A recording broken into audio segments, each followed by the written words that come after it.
Welcome back to Community Conversations. I'm Steve Mantis, and my guest is Roman Jakobowski, the president of Lakehead University Student Union. Mm-hmm. Welcome back.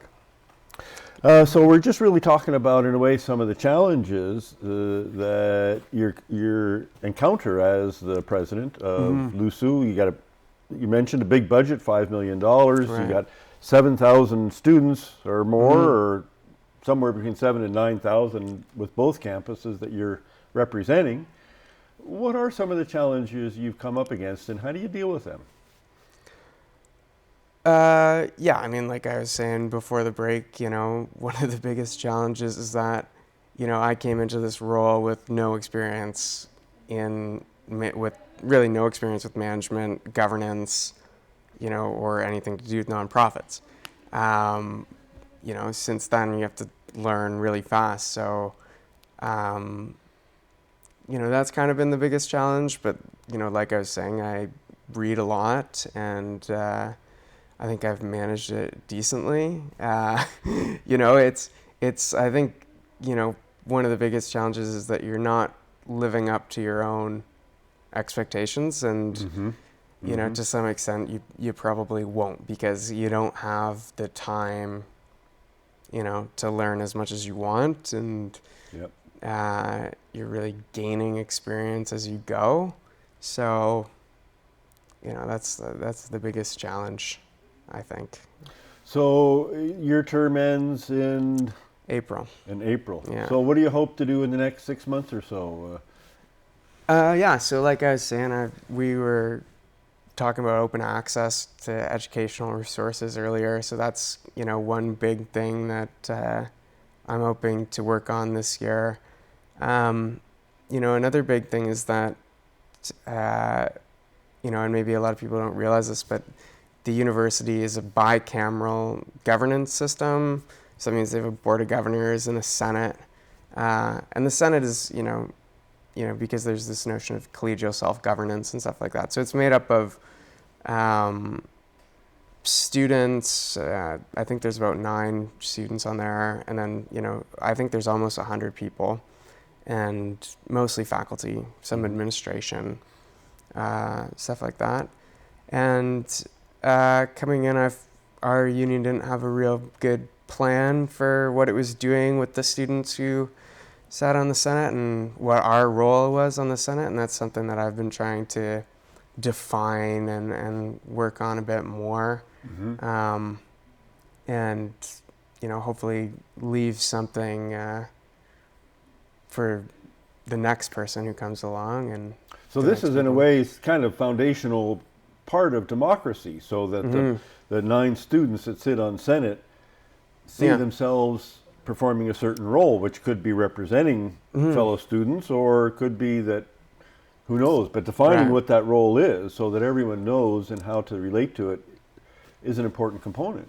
Yeah, I mean, too, I think that students should be playing a more active role, and in some of the literature you read on students in university governance, people use the language of full partners, and that's, there's debate surrounding that, but in a kind of consumer-driven university experience, I mean, now we're getting more into that, right? Because students are really paying so much money. Or universities, you can hardly call universities public institutions anymore. They're now publicly assisted. They're not publicly run, because over 50% of the money comes from students. So there's greater and greater emphasis on what students want to see, and that's something we can kind of capitalize on, I think. And I think too, people just recognize that it's good to have students involved, and I think a lot of people who aren't students recognize that. But a lot of the challenges come from organizing students, and that's not an easy thing to do. So not easy to organize any group of people from your family up to your neighborhood, and then 7,000 students. Yes. So how do you do that? What are some of the methods you use to try to organize folks around that? I think you got to start by sitting down and having a dialogue about, what your priorities are, what your values are, what you want to see, and then, what can you do about that in sort of a practical sense. And that's kind of, I think, where people have difficulty is in, figuring out that process. And for me, since being in this role, one of the things that I've really focused on is, okay, regardless of what we're going to do, how do we even do that? Yes. Right? So I can help someone get from A to B, right? Regardless of what their goals are or something like that. And that's not easy, just figuring out the process and how things work and navigating the bureaucracy and things like that. So, yeah. So you had talked about the cost of going to school. Is that one of the issues you're dealing with, the tuition and the fees? Oh, big time, yeah. I mean, we're constantly lobbying governments and things like that. Yeah. And as you're lobbying government, what are you asking them for? Yeah, we're usually asking them for things like decreasing tuition fees, relieving student debt. I mean, really the fact that we're charging interest on student loans, I don't think we should be doing that. I don't even think we should have loans. We should have grants instead of loans, because a lot of the debt, I think, is forcing students into jobs that they might not want to be in, because you've got a 6-month window after your OSAP loan comes due, and then, the money's due. So you got to go to work, and you end up God knows where. So. Well, I just watched Michael Moore's most recent movie, I think, Where Do We Invade Next or something. Yeah. And he goes to Slovenia, Right. which a lot of us don't even know where the heck it is, and they have free tuition.